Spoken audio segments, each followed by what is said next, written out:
Now, with that being said, I would like to go ahead. It is my pleasure to introduce our speaker of the day. His name is Fursey GOTUACO, and he's from Houston, Texas. He now lives in Hangzhou, China, and studied theater at the University of Texas in Austin. Fursey is a three-time district champion, winning in District 25 and 85 in both table topics and the International Speech Contest. In 2020, he reached the semifinals of the World Championship of Public Speaking, and he was also a finalist in 2022.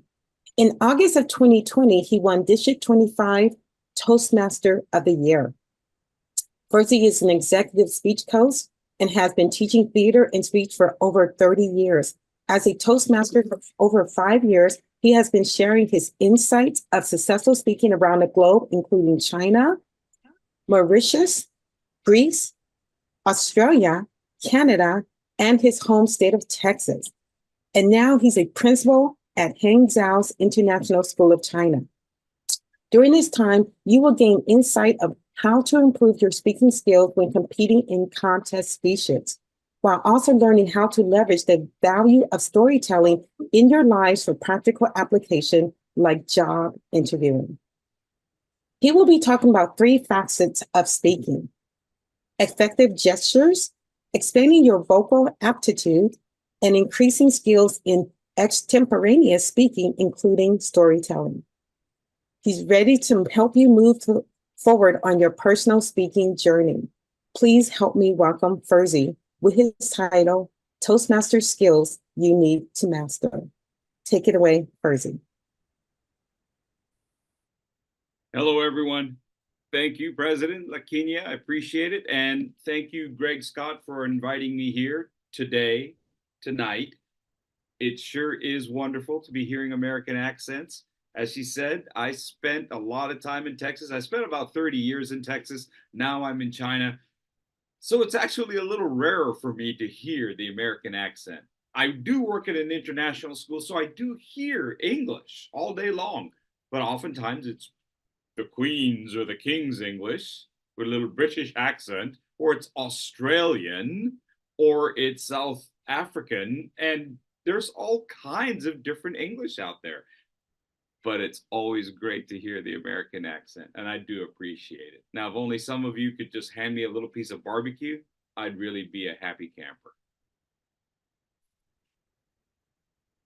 I know a lot of you have experience. I talked to Greg about this, exactly who's my audience, who am I speaking to, and what do you actually need from me? I think that's the critical thing. There's a lot of room to maneuver in Toastmasters.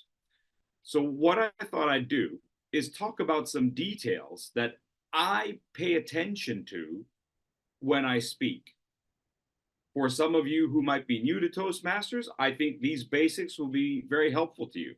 For those of you who are veterans, experienced Toastmasters, I'd like to believe that there are some things here today, that maybe you had overlooked, or maybe you had kind of forgotten in the time that you've been in Toastmasters, and I hope I can give you something to consider. First thing I'd like to do is to go ahead and have you stand for me. Would you do that if you can? If you can, would you go ahead and stand where you're at? Oh, did I freeze up again? I froze up again. And so what we're talking about here is Toastmaster skills for you to master. So here's the first thing I'd like to do. We're going to talk about some gestures. But to do gestures, what we want to do are some warm-ups. So would you do this for me? Go ahead and roll your head one way. Excellent. Roll it the other way. You know this is going to look great on the video, right? What are those people doing? I don't know. I think they're waiting for the mothership. Good, good. And roll your head back the other way. Just loosen it up. Excellent. Next thing I'd like for you to do is, keeping your head straight up and down, pivot one side to the right or the left. And back forward. And now the other side. And back forward. Good. And now your shoulders. Would you go ahead and pop your shoulders up for me? Hold them there. 1, 2, 3. Good. And one more time. 1, 2, 3. Great. And one more time. 1, 2, 3. You all notice how good Greg is at this, right? That's because in school they go, Greg, what's the answer? He go, I don't know. All right. And now your shoulders forward, please. Roll them forward. Oh yeah, loosen it up. It's amazing how much tension we hold there. Good, and backwards. And so not only am I asking you to isolate your shoulders, I'm also inviting you to release some of that tension out of there so that your voice is a little stronger. Good. And now both hands forward. Try not to hit your computer. I did this once. Somebody's laptop went flying. Good. Another time we did it and somebody's cat went flying. Be careful of both. And back. There you go, Cassie. I hope you don't hit your table either. That hurts your knuckles. Excellent. And now for you truly talented folks, would you please go one hand forward and one hand back? Oh yeah. Oh yeah. There you go. There you go. There you go. Yeah, yeah, yeah. Let's see who had some caffeine this morning. There you go. One hand forward, one hand back. You got it. And now reverse it. Now some of you are kind of like just a little bit of cheating. You kind of got both hands going backwards, just in a different pace. But there you go. One hand forward, one hand back. Excellent. While you're still standing, I want to point out why I'm asking you to do some of these things. Consider this, because you're wondering, Fursey, why on earth would I need to ever put my hands back? PowerPoint, right? When you've got I mean, how many times have you seen people and they do a PowerPoint and they're doing this?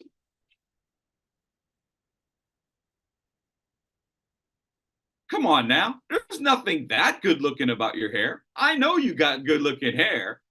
Janice Tucker, I see the hair. It's good looking, but nothing compared to that moneymaker you got smiling. So you want to make sure that the audience can see your face as much as possible, because that's where they're tuned into. But you can gesture back to something. You know exactly where your PowerPoint is. You can gesture back to the PowerPoint with your hands. And to do that, you've got to go backwards. But even then, what if you're saying in the past? Right? How else do we use our hands to make a little bit more concrete something that is so abstract, like our past? Before Toastmasters, there you go, Janice.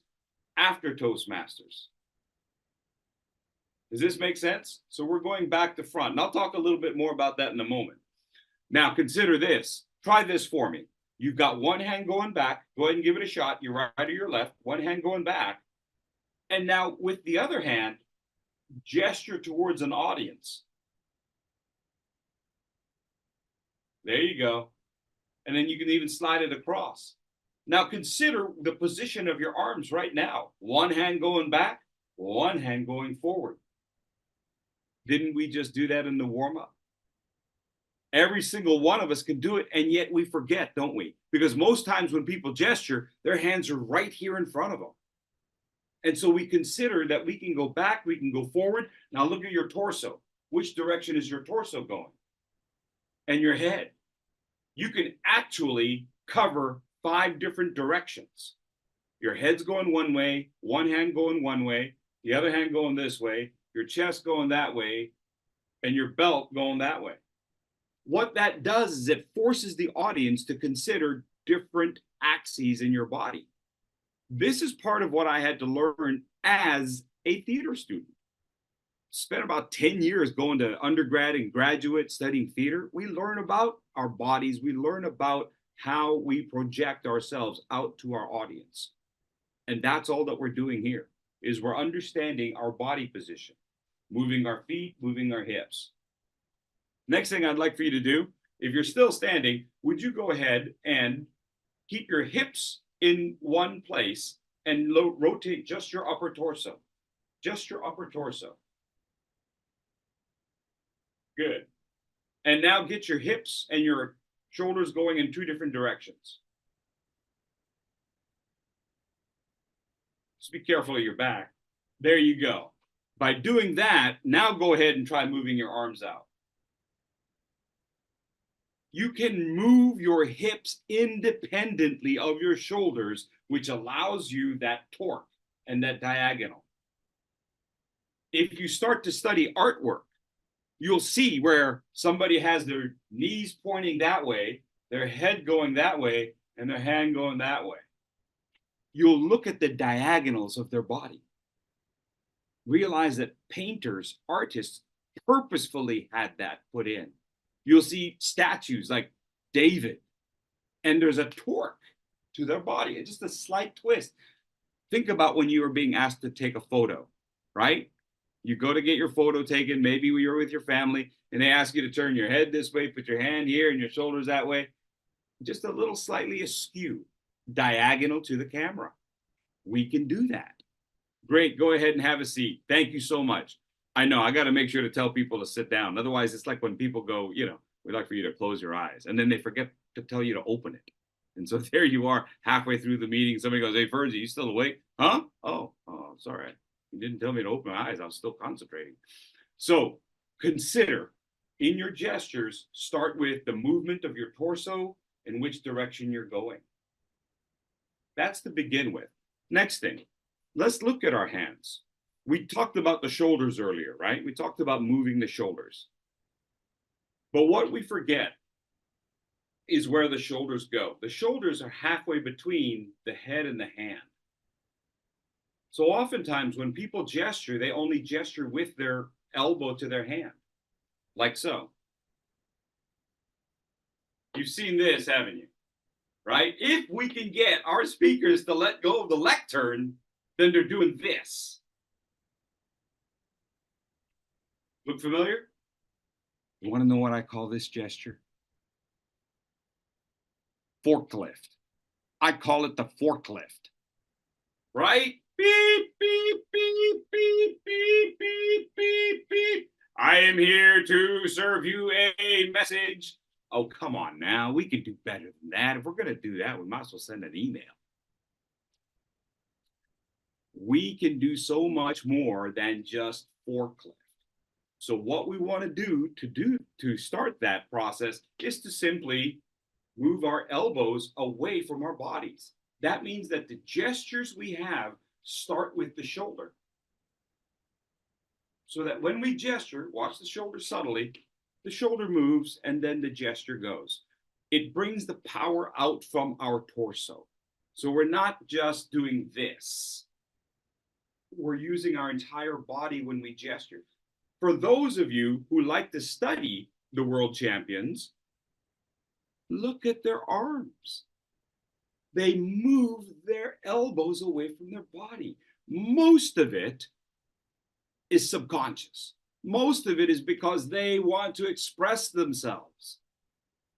But subliminally, what it really says is, I'm not scared. Because the opposite of that we see in beginning speakers is, I am scared. I'm so scared, I'm going to keep my arms right here and protect myself. Right? I'm here like a boxer. Don't hit me, don't hit me, don't hit me. So, conversely, if I open myself up, that means I'm not scared. Arms wide open, here we go. Come on in, give me a hug. You know, we open this up, and it starts with the shoulders. It doesn't mean I want you to go dancing, all right? That's not what we're doing. I get it, Susan. You want to show off your moves, but let's not show off Greg, okay? Let's not embarrass him. So just keep it simple. But the idea is we can move our elbows away from our torso, and that allows us to have a little bit more movement. Now, would you do this for me, please? Take your hand, and I just want you to move your wrist. There you go, nice and easy. Now move it fluidly, and look what happens to your whole hand. We realize that our hands can do so much more. We have different movements. Roxanne, I'm not saying we need to go to Hawaii and start to do the hula. That's not what it's about. I'm not sure what happens at your Saturday night, but the idea is we're isolating. If we simply do this, if we simply do warm-ups with your fingers, go ahead and give it a shot.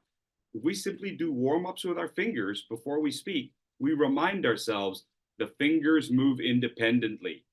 The fingers move independently, right? The middle finger moves independently. You know this because you watch them in traffic and you see people communicating in the highway with that middle finger. So the idea is you've got all kinds of possibilities. Do this for me, would you? Would you take your hand and drop it? Good, just up and then down. And that's how most gestures are, aren't they? Most gestures, we gesture and then we drop. We gesture and then we drop. Now consider this. One hand up, take any hand you like, hold it up. Now I want you to take 5 seconds to drop it, okay? And I'll count it off. Ready? Go. 5, 4, 3, 2, 1. Take your other hand. We're going to go across the screen with it, all right? Take it on one side of the screen. We're going to move it to the other. We're going to go 10 seconds. Ready? Go. 10, 9, 8, 7, 6, 5, 4, 3, 2, 1. What we're talking about here is duration. The duration. Do your gestures have duration? We can make them as quick or we can extend them as we wish. But most people don't consider that. Most people create gestures that happen just like that. Am I saying that you need to make all your gestures long? No. But what I am saying is it's another tool in our toolkit. Maybe you only do it one time in your speech, but boy, when you do it, it grabs the audience's attention. Because then you can say, it was as if he took my heart and he opened it. Now, as long as I keep my hands out here, my heart is still in the audience's mind. We want to take our company and grow it. This is what we are about. If I sustain that fist, then I can sustain the idea of what I'm talking about.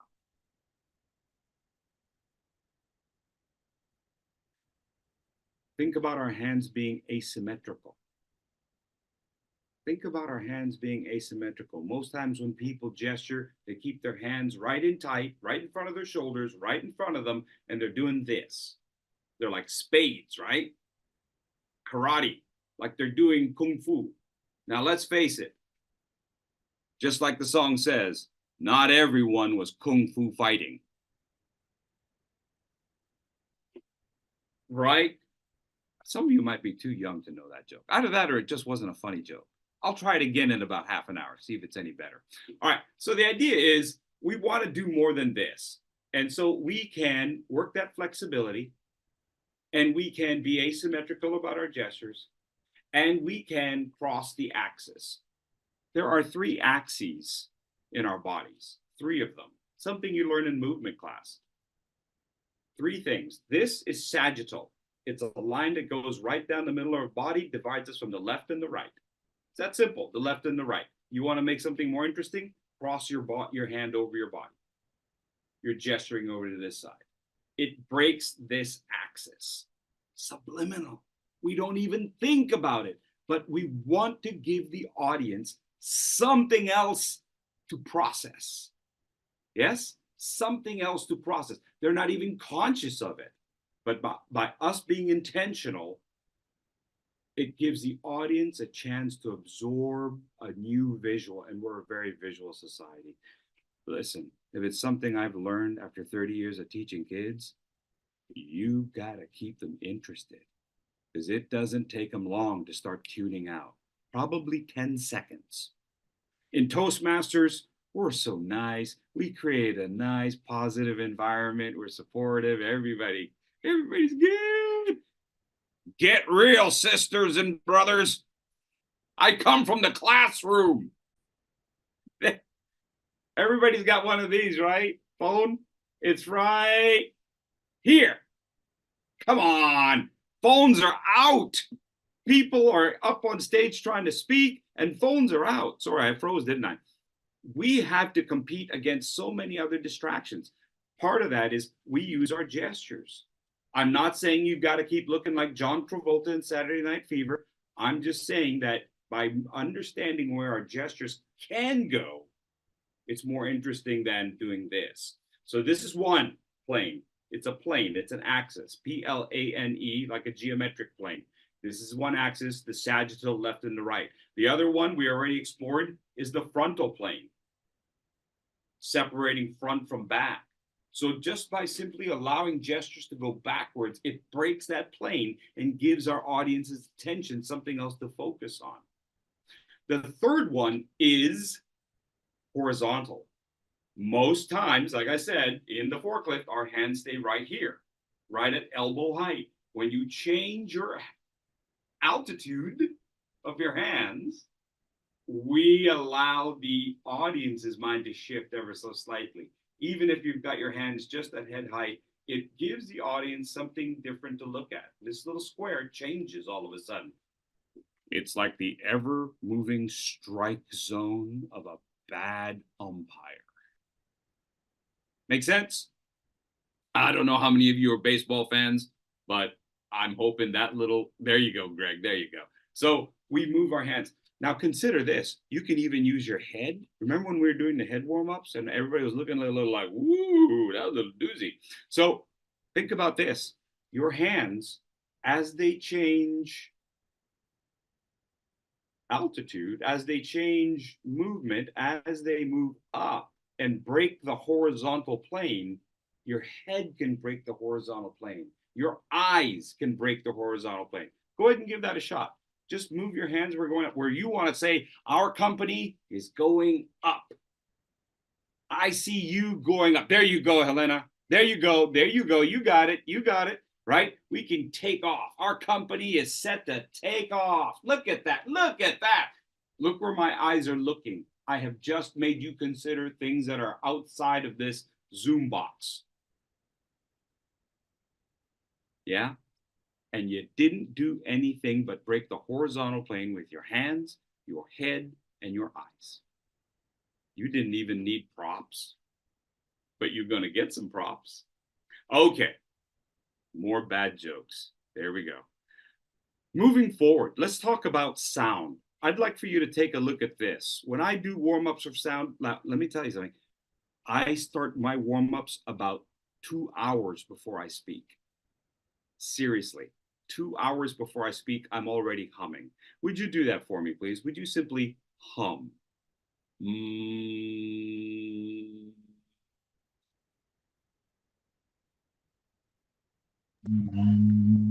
That's great. Now look up to the sky and see if you see the mothership. No. Enough of that. All right. The next thing I do is I do a lot of tongue twisters. Now here's a strange tongue twister, and I'm using this one very specifically. Take a look at this.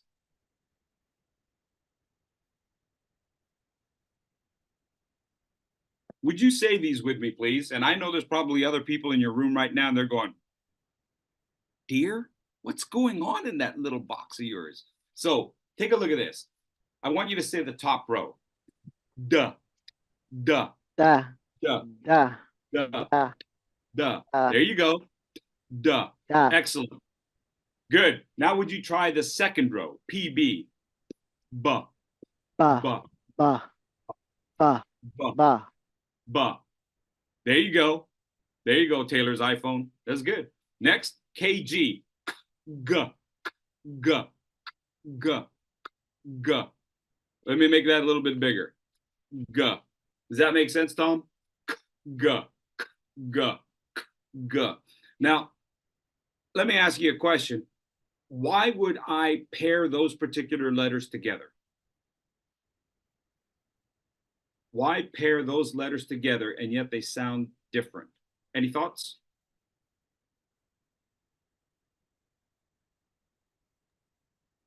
Don't want to pop your microphone?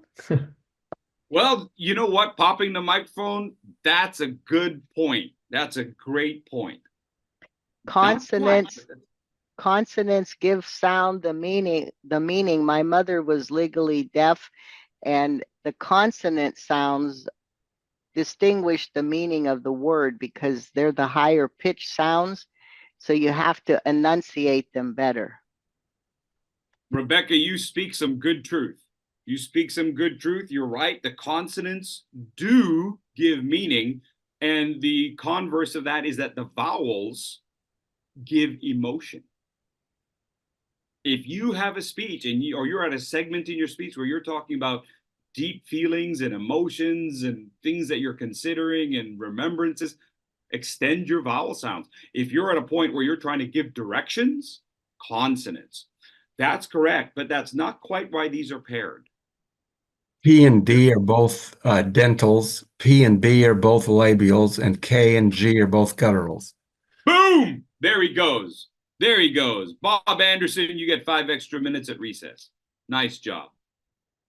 So the good news is, Bob, you got 5 extra minutes. The bad news is at lunchtime, all the other kids are going to take you out back and...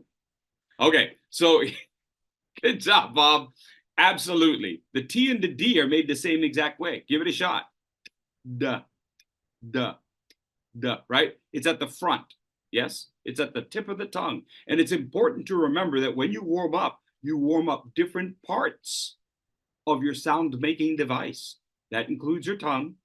That includes your lips, the pa, ba, ba.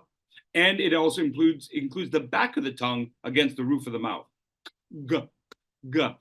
So Bob explained why they sound the same, because they're made by in the same way. Can anyone tell me then, why are they different? Why does t sound one way and d sound another way? If we're using the same parts of the mouth, Chieko, then why don't they sound the same? Any thoughts, Lisa? It's where you place your tongue on the That is teeth. exactly why they're similar. Why? They're voiced or non-voiced. Bingo. Thank you, Lisa. Nailed it. This is a great class. This is like the AP class. This is IBDP. This is great. You guys are on the fast track. Absolutely. They are voiced.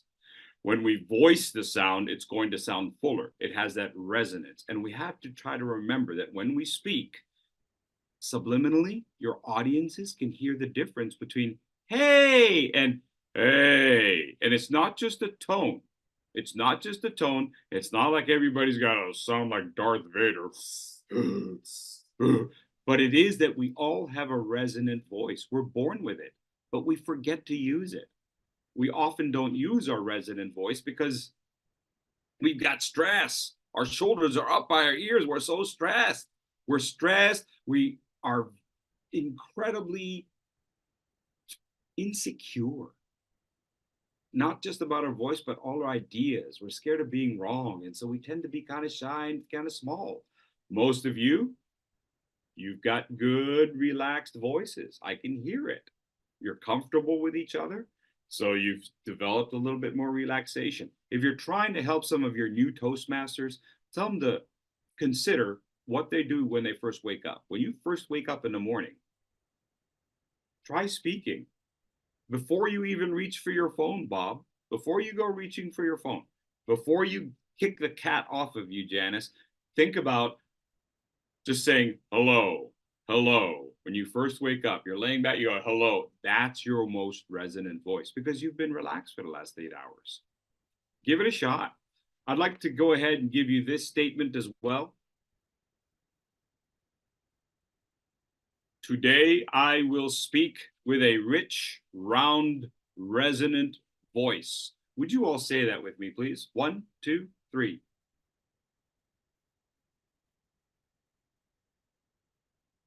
Fantastic.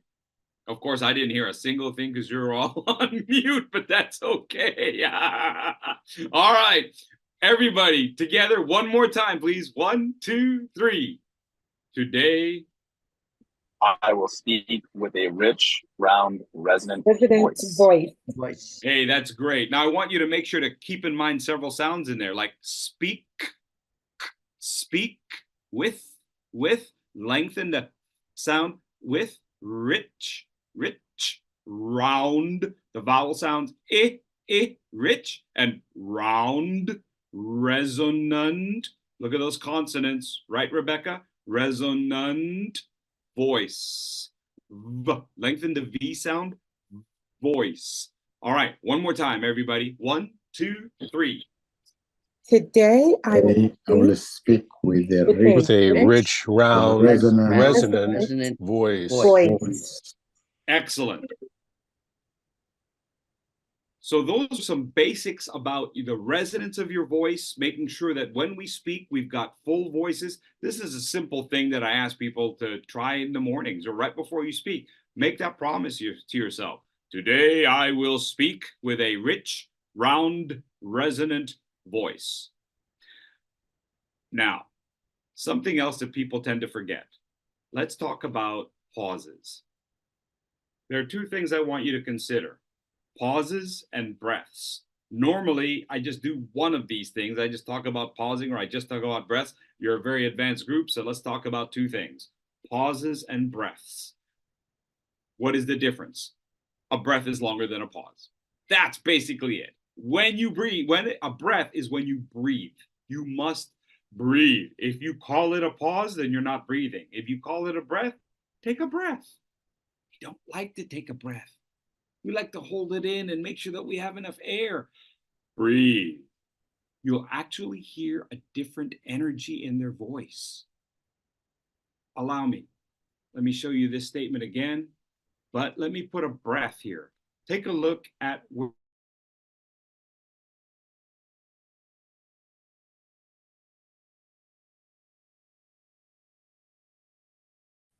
I will. Yeah, everybody with me? I didn't know whether I was frozen or not. I will speak with a rich, round breath, resonant voice. Today, I will speak with a rich, round, resonant voice. Now, let me tell you something. Breathing is important. Let me come out from behind the box. Breathing is important because if we don't breathe, then we can't properly emphasize a word. And the technical term for emphasizing a word is the key word, K-E-Y. Consider this. What do you use a key for? It unlocks. Yes, the key, your key, unlocks your door or something else that you find valuable. Unlocks. The key word unlocks the meaning of a sentence. Thank you, timer. The key word unlocks the meaning of a sentence. We can't emphasize every single word. We can't. It's impossible. And it's highly irritating. Think about the simple phrase like, I love you. If you try to emphasize every word, it's going to come across, I love you. It's a little much. It's just a little much. It's kind of like when my dad first learned how to use a cell phone. He's like, I love, he's like, okay, Dad, easy, easy, easy.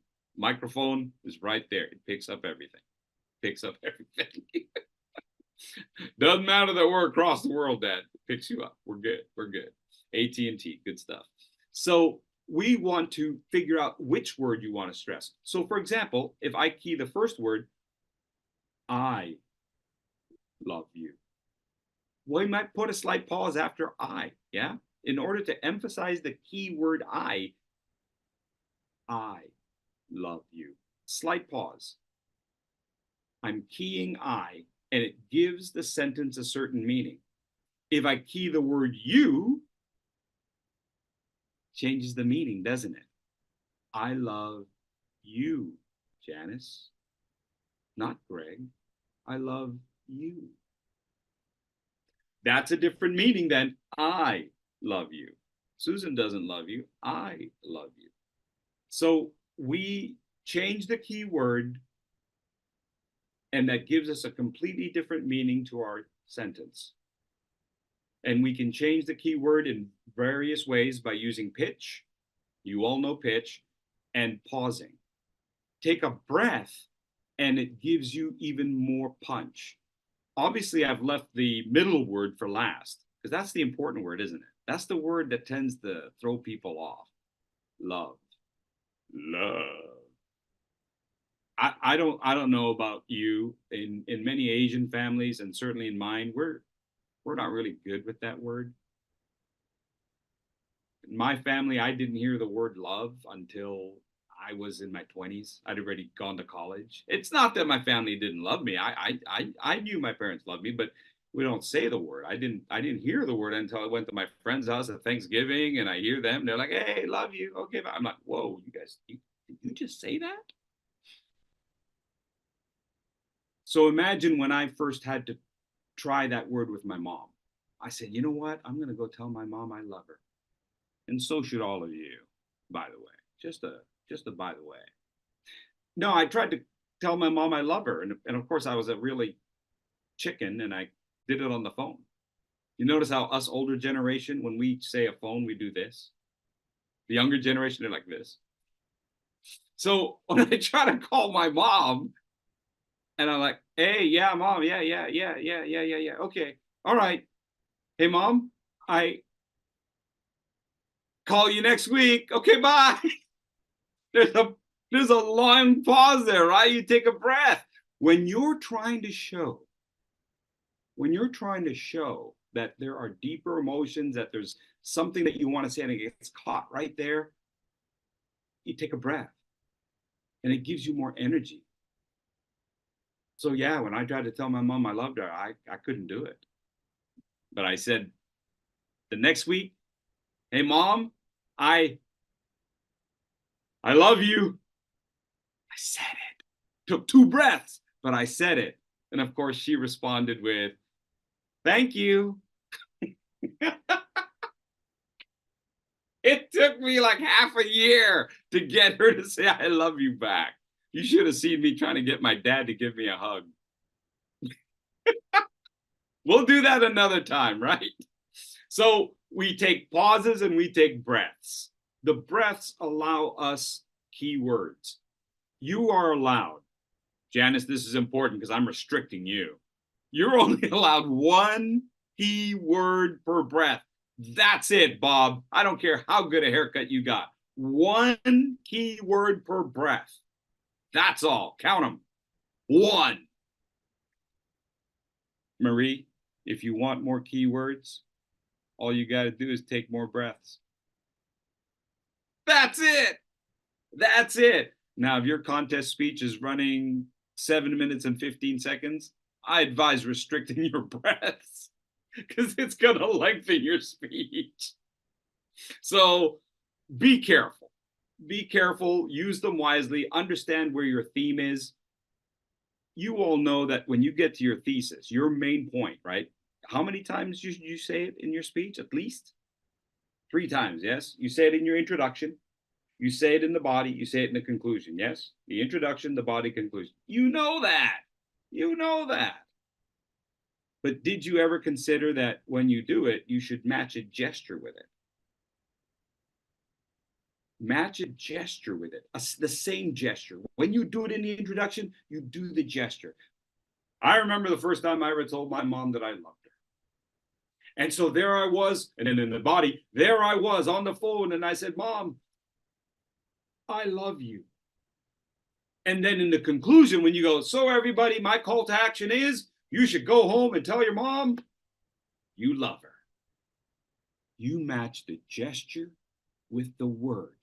And now you've given your audience something to hear and see at the same exact time. It reinforces what you're trying to say. We don't have to make our gestures look crazy. We're simply understanding that we reinforce what we're trying to say with a gesture that might sink in and make our speech more memorable. You can lengthen the duration of that gesture. You can put the pauses in to make sure that you have proper emphasis. Same words, but slight shifts to it. I put a request in the chat. We're going to switch to something ever slightly so different. We're going to do a little bit of table topics. What I want you to consider is my request. I want you to think of a 60-second story. Would you do that for me? Just consider a 60-second story of a time when you learned something important about yourself, or a time when you showed resiliency, or a time when you had an emotional epiphany, anything like that. Just think about that. While we're doing that, we're going to do some quick table topics training. Realize that table topics is a Toastmaster thing, right? Table topics is copyrighted Toastmasters. Everywhere else in the world, it's simply called improvisational speaking, extemporaneous speaking. What I want to make sure that we're doing as Toastmasters is that we're really giving people what they need. We don't need to train them to just speak in 2.5-minute speeches, because most times in life, we don't get 2.5 minutes. We get less, far less. No elevator takes 2.5 minutes to get to the top. I don't care how high your penthouse is. So that elevator speech really should be about 30 seconds, maybe even 15, because some people live on the fifth floor. You got to get in, get out. So what we need to do is teach people how to take the things that they say and shorten them and lengthen them like an accordion, so that we can do things in real life, not just in Toastmasters. Everything we do in Toastmasters needs to have an effect in real life. People did not join Toastmasters to get DCP points. Right? No one joined Toastmasters to get DCP points. Right, Chris? If we're going to come to Toastmasters, it's because I'm learning something I can apply to real life. So think about table topics, also elevator speeches, and most importantly, job interviews. Job interviews. Isn't that something most people are going to want? Now, some people, they're like, oh, man, I don't need to interview for another job. That's true. But you probably got some folks in some of your Toastmaster clubs, because I know many of you are in many clubs, that are going to need a job interview. What are the tips we can help them with? So think about a table topic. Think about a job interview answer as a table topic. Now, the use of a story. So I'm going to ask one of you, have you got a story that you'd like to share with us? 60 seconds. Does anyone have one that they would like to share? Greg Scott. All right, Greg, 60 seconds. Now, Greg, you gotta really hold up the 60 here, buddy. All right. Go ahead. 1964, just after fighting my first fire as a firefighter, I received burns, and I could not hold on to my empowerment as a firefighter. The following day, I sat there contemplating whether to continue this work as the future of my job, and Chester Knappsmith, the oncoming fire captain, spent over an hour convincing me to stay with it, young man. And he said, empowerment is what keeps you going forward, not backwards. So after 35 years as a career firefighter, that empowerment has always stayed with me for not just myself, but for the future. Very nice. Give him a round of applause. I do believe he came in at 59 seconds. I have no idea. I just, Great. Now, Greg, I want you to give us that story again, would you? Would you give us that story again, but this time would you do it in 30 seconds, sir? 1964, after receiving burns, I lost my empowerment of what it meant to me. The following day, a dear mentor of mine, Chester Knappsmith, continued my career by saying, empowerment, stay with it, young man, will make the world for you. And 35 years later, I still have that empowerment from somebody who really cared about me. Excellent. Thank you, Greg. So by simply taking the story, cutting out certain parts, maybe speeding up other parts, we get it down to 30. We can stretch it, we can synthesize it, we can shorten it. Now, here's why you want to shorten it. Because 30 seconds is going to be used for the story. The other 30 seconds you save, you're going to use that to connect your story to the question. Greg, am I on? Am I frozen? I'm frozen because Edie can't hold that cup up to her mouth that long. No, I can hear you. Oh, okay. All right. Everybody else is frozen. I'm going to keep going then. Hey, Greg, what I want you to do is I want you to answer a question for me, okay? I want you to imagine that you're a job interview, and I want you to answer this question, but I want you to use your answer that you just gave us, the exact answer you gave us, use it, but add to it. And your total time is 60 seconds. Can you still hear me, Greg? Yes, I can. Fantastic. I'm going to assume that everybody else can hear me, even though I can't see anybody else move. And so, Greg, your question is, tell me about a time that you showed resiliency. Tell me about a time that you showed resiliency. Again, I want you to use the same example. You can tweak it however you wish, but connect it to this question. You have 60 seconds. There was a young man that I had training as a firefighter and a young lady, and I conducted the first training. In that time period, there was a lot of controversy about women and men. Could they do a job as a firefighter? Actually, Greg, I'm gonna hold you there. I'd like for you to use the same exact story. Okay. Oh, I'm sorry. Yep, Okay. Yep, the same story you told twice. Okay. So in being looking for the empowerment to stay with firefighting, what did I gather through experience and other things? There was reinforcing experiences and comments, mentors, and people from all over that cared about myself. And there was critics, and there was people that empowered me to go forward. So what did I learn from this? Empowerment is somebody, not just for yourself, but empowerment to go forward to help other people. In my example was in the world of firefighting, is to empower people to become good team players, good firefighters, and to serve the public. Excellent. I want you to reconsider what you've been telling us, and I want you to keep thinking about the time that you actually tried to recover. Would you just tell me about the recovery period in your example? In recovering from a situation that where you lost your confidence in yourself, that other people might have said things that even increased the loss of confidence in yourself, you had to dig down deep to find the empowerment or encouragement to build back up and stand forth. When you get knocked down, you get off the floor. Sometimes you reach out for a hand that pulls you up of a mentor or a friend that keeps you going. So that empowerment will get you through the time of despair back into being something of empowerment. Fantastic. So now we've got a little bit more to work with. And I want you to, again, you're going to use that same exact example, pick and choose where you want. And I want you to answer a different question. You have 60 seconds total. Your question this time, Greg, same answer. Your question this time is, imagine a job interview situation. Greg, what's the most important thing about leadership? What's the most important thing about leadership? You know, I found out through my experience that the ability to think ahead, plan ahead, and motivate others to go ahead on the plan is something that makes you walk tall. You need the empowerment. You need the confidence in yourself to walk the talk, to be there with those folks, and to share that vision as a northbound train where all have a northbound ticket towards success. There you go. I know someone was keeping time on you. I definitely think you made it in time on that one. That was great. That was terrific. Does this start to make sense for folks? You can take the same exact story from your life. This is something we can teach our mentees in our Toastmaster clubs, our newbies, or anyone. You can take the same exact stories and connect them to different prompts. There are different lessons to be learned from each story.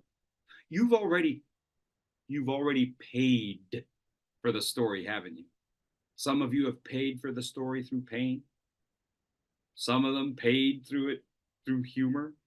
We've paid for the story. It's already in us. It is part of the value of who we are. It's part of the value of who you are. You can take these stories and now transfer them to somebody else. Does anybody else have a story that they'd like to share? 60 seconds. Yeah, Roxanne does. Roxanne, let's go. Way to go, Greg. She's like, what did I ever do to you? Yeah, I was gonna volunteer until I saw what you did to Greg. That was hard, but okay. No, you got this. You got this. Come on, Roxanne. Crank it up. Go for it. Are you okay with doing that? Yeah. Okay, we'll give it a try.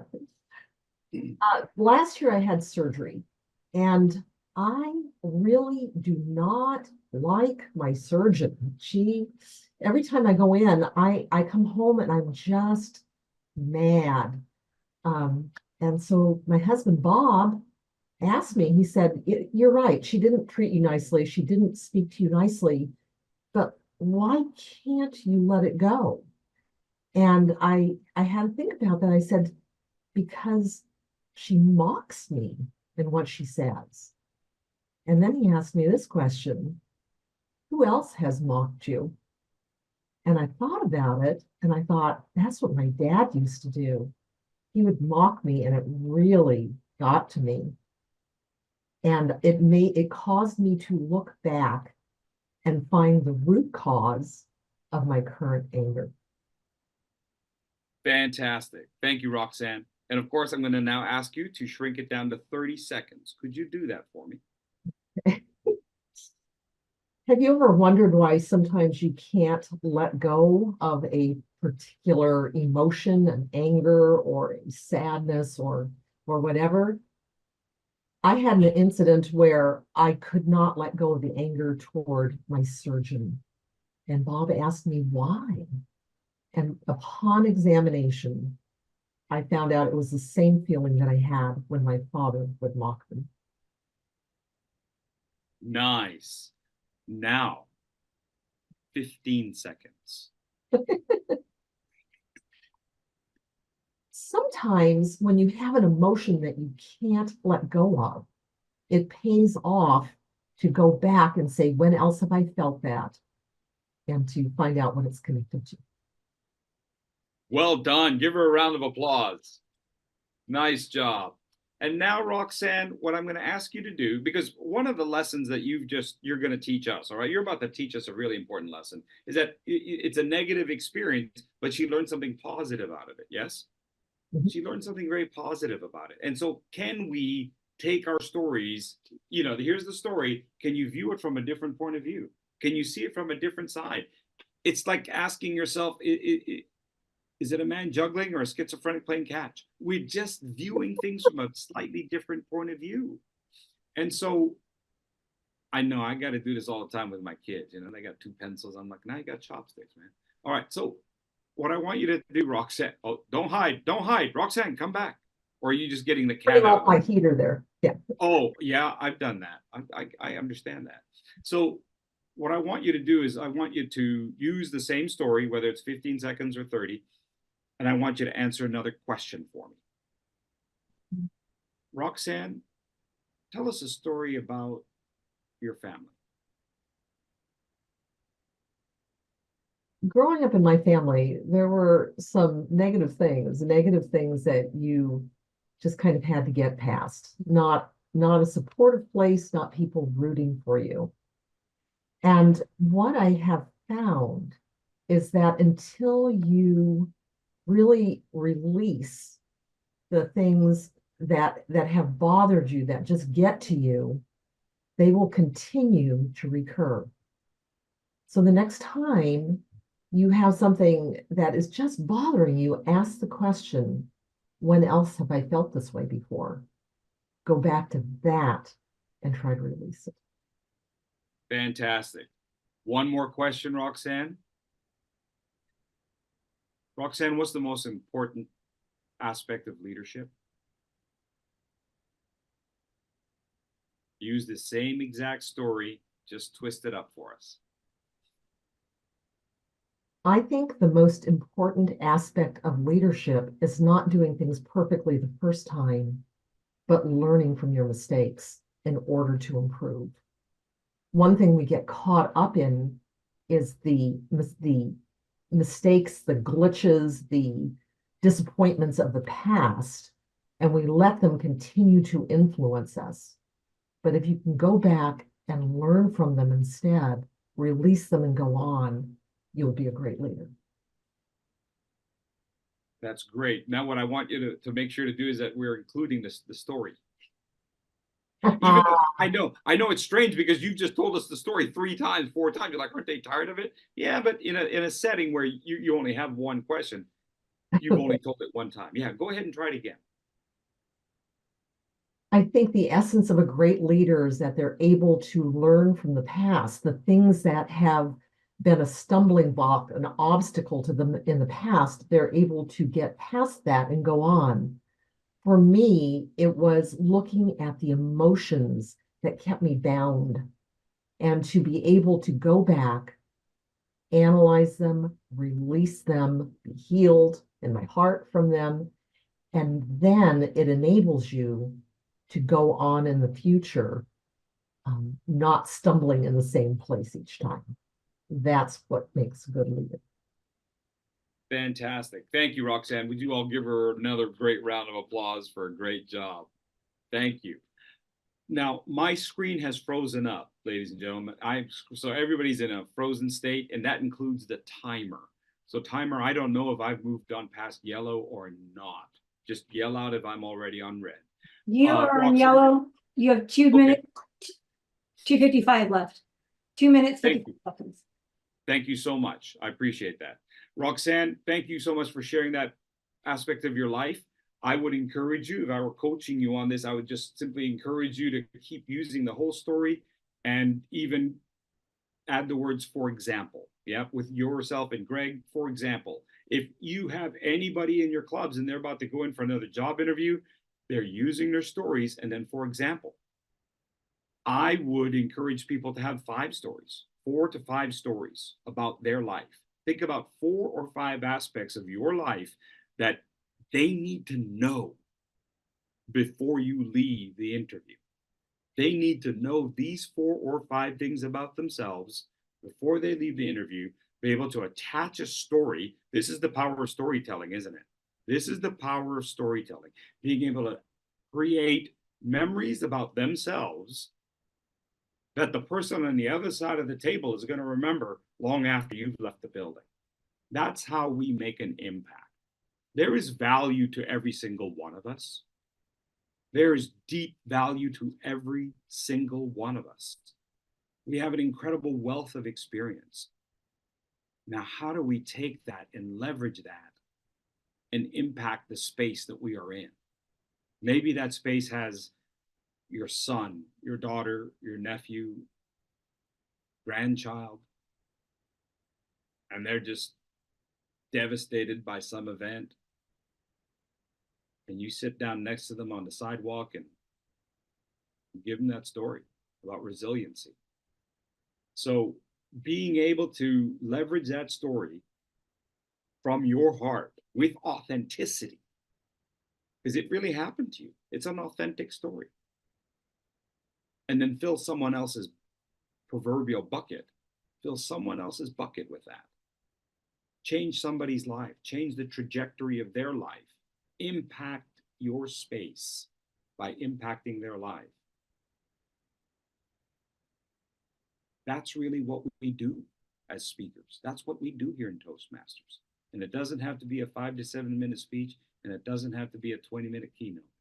It could be a 20-second impact speech right before the door closes on the elevator. I hope some of these things have been useful to you in whatever setting you find yourself in, whether you're talking about giving formal speeches or competition or simply impacting your space with the people in your life. I hope this has been useful to you. Thank you. Q&A. Oh, there goes Red. Thanks, Charlene. Well, thank you so much, Fursey, for such a dynamic presentation on how to improve our speaking skills, whether that's competitively, personally, or even in practical applications. Now, at this time, I would like to go ahead and open up our meeting to any questions. First, Fursey, I'm going to start off with some questions that people have sent me. And the first one's going to come from Bob. It has nothing to do with your speech, but all about your background. And he would like to know, how did you get the Black background and still show all the gestures? That's a curtain. It is a literal Black background. That's part of the theatrical training. I like Black backgrounds, always have, and then you just know how to do your lighting. I think the easiest way to make yourself pop on a screen is not necessarily scenery, it's actually your lighting. It's very inexpensive. You can use any desk lights, and by where you position them and get maybe 1 or 2 different colored light bulbs, you can get lighting, and then the Black background, and you pop yourself out, and it makes it 3-dimensional. That's how you make sure that you appear 3-dimensional. There's a light coming in from just over my shoulder and then from the sides. And that's what creates slight shadow, and that's what makes it look 3-dimensional.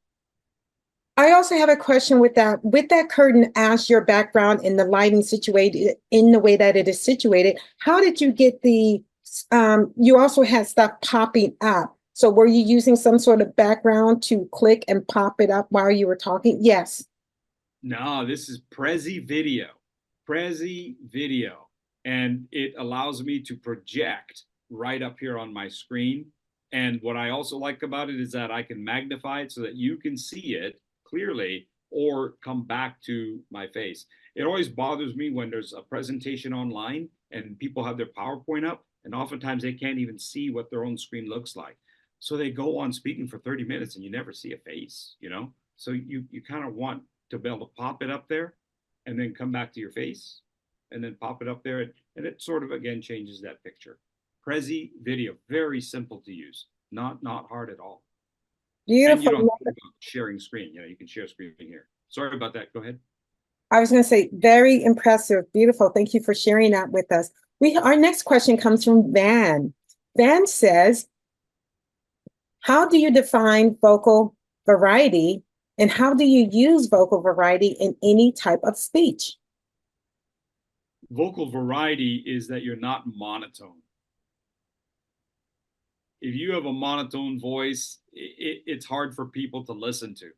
The only people that want to listen to monotone voices is if you're doing Gregorian chant. Right? Other than that, and I was going to try an activity tonight, but it wasn't working real well for me. And that is one of the other things that I do is when I do a speech, when I'm learning a speech, when I'm writing it even, when I'm rehearsing it, I do a song. I find a song that matches it, and I force myself to adapt my speech, the rhythm, the pitch, the intensity to the song, because every song is different, right? Every song has a different rhythm and there are different parts within the song. And so I can shift that. I can find a song like this one. Let me see if I can play it.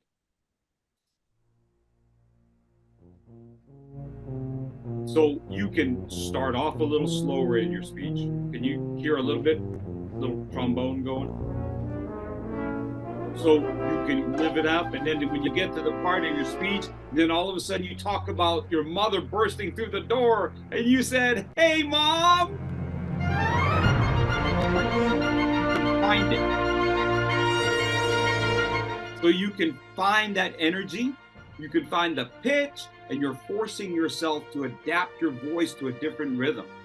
You know, it's very easy in our clubs to, when we're getting feedback from other people in our clubs and they've heard you many times, say, I want you to focus on just this or just that. You're all very accomplished people. You're accomplished speakers, many DTMs. I can see that. Ask your evaluator, coach, to tell me about my pausing, and specifically where. Am I pausing only at the beginning of the sentence, at the end of the sentence, at the beginning of the paragraphs? Am I pausing effectively for maximum punch, right? And that's part of a song too. If you listen to a song, you'll hear where it changes rhythm, and your pausing is important with that. You know, Fursey, I love that I was going to ask you to show us a practical application of how to use music when you're preparing for your speeches. So thank you for doing that. But I also, a follow-up question to that is, do you use music that has words, or is it usually music, just acoustics, to kind of help you with that pitch and that elevation, that variety? I do both. Okay. What I try to do is find a song that matches the speech. And sometimes it's got words, and sometimes it is simply acoustical with no words. I'll do both. And I find that sometimes, like, I don't even think, like, sometimes when I listen to a song, I don't really think about the words. I'm just listening to the rhythm. But because I've listened to it, and when I say I listened, I mean, it's like 100 times. I'm not doing it with somebody else in the car. You know, I got earbuds in, but I've listened to it 100, 120, 130 times. Because as I'm writing the speech in my head, I do it over and over and over. And all of a sudden I find, wow, the words of the song, the lyrics, actually match exactly what I'm thinking and feeling. And I didn't even realize it. But it's sort of, there's a blend there, right? There's a real synergy between that art form and the art form that we call speaking. Yes. Thank you for sharing that, because one of our questions was from Janice, and that said, how do you practice for a speech? But basically you kind of answered that with the saying it over and over again, finding that music helping you with your variety and your pitch and your pausing and all of that. So that's really, really great. I have another question, and it says, just a second. I'm in sales. This is from Marie. I'm in sales and I have only 10 to 15 minutes to engage a new client. Any suggestions? Yes, it's always about the client. Now here's why sometimes it's not obvious. When people get a prompt in table topics, everybody thinks that I need to focus on the topic. No, you need to focus on your audience. It's always about your audience. It's always about the client. They'll always come back to you if they like you. People forget that it's about engaging that audience. And so I actually came up with an acronym, and it's a whole other presentation on table topics, where it's C-A-R-E. Care, right? It's pretty easy. C-A-R-E. And the C stands for connect. The very first thing you have to do is connect with your audience. You're standing here in Toastmasters, connect with your audience. You're standing in line at the grocery store, connect with your audience. You meet somebody new in the elevator, connect with them. When two people at your office at the water cooler are talking, you can't just jump in there and start talking about what you want to talk about. You've got to connect to them first. And then you go into what you want to talk about. Then you explain your answer, whatever structure you use. The R is relate it personally to yourself. Relate the story, relate with a story to the topic.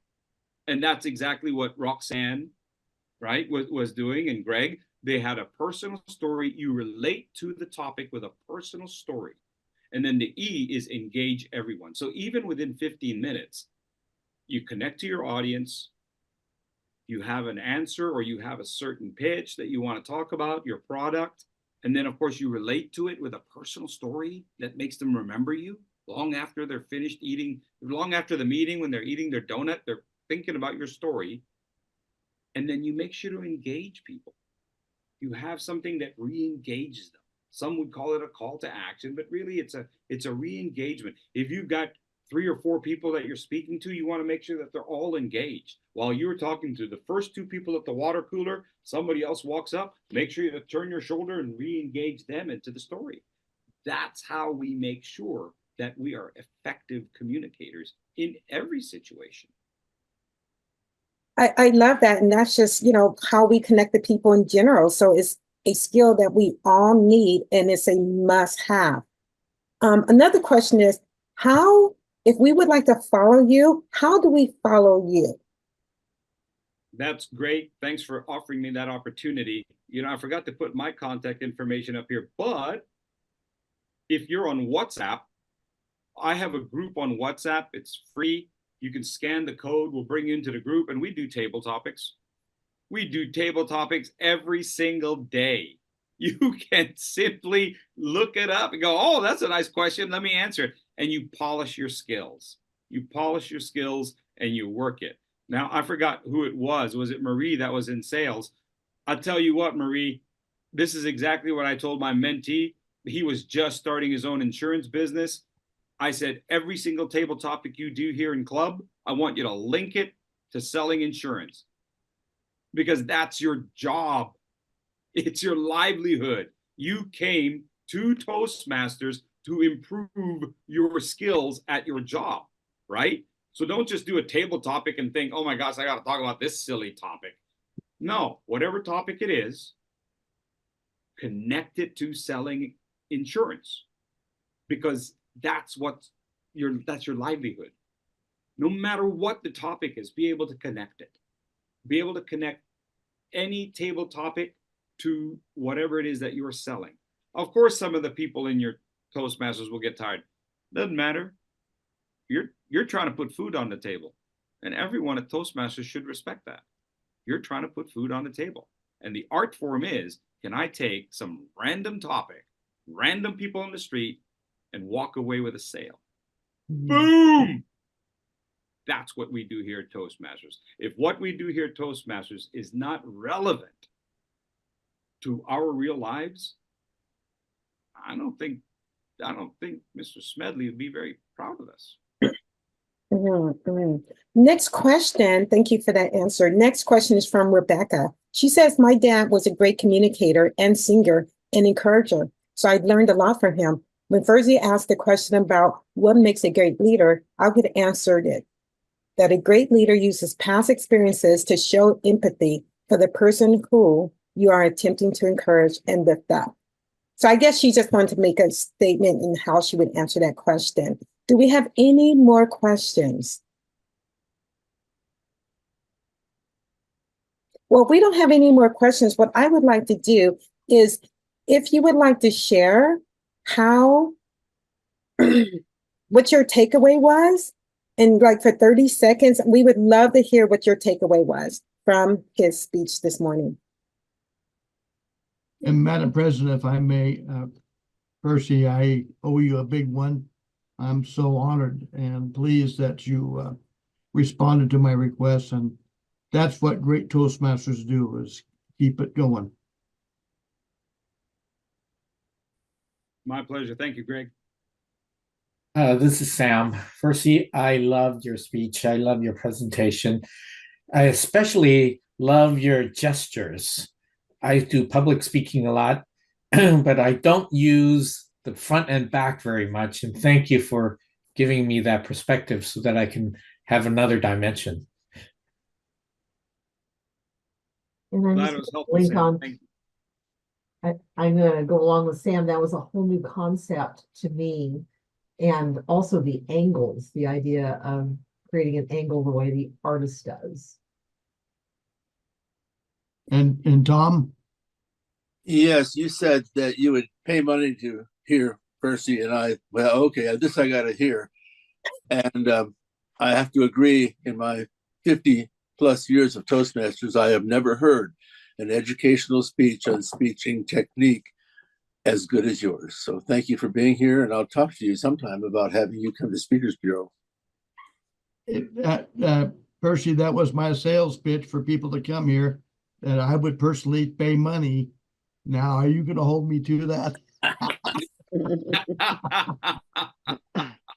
Fursey, one of my takeaways, and probably the one that hit me the hardest today, was how we all have stories, and we can use those same stories to answer various questions that come up. I thought that was really well done. Yes. And thank you, Greg and Roxanne, for demonstrating that, but for also pointing that out, because I've seen table topics stump so many of us. But identify your 5 stories and then use those to answer a multitude of different questions. I thought that was really powerful. Thank you. Thank you, Susan. Fursey, this is Rebecca Polenchek, and a lot of things that you talked about today, it resonated with me. As I said, my dad was a great storyteller as well, and he used examples from his life, like you were saying, and that really impacts people.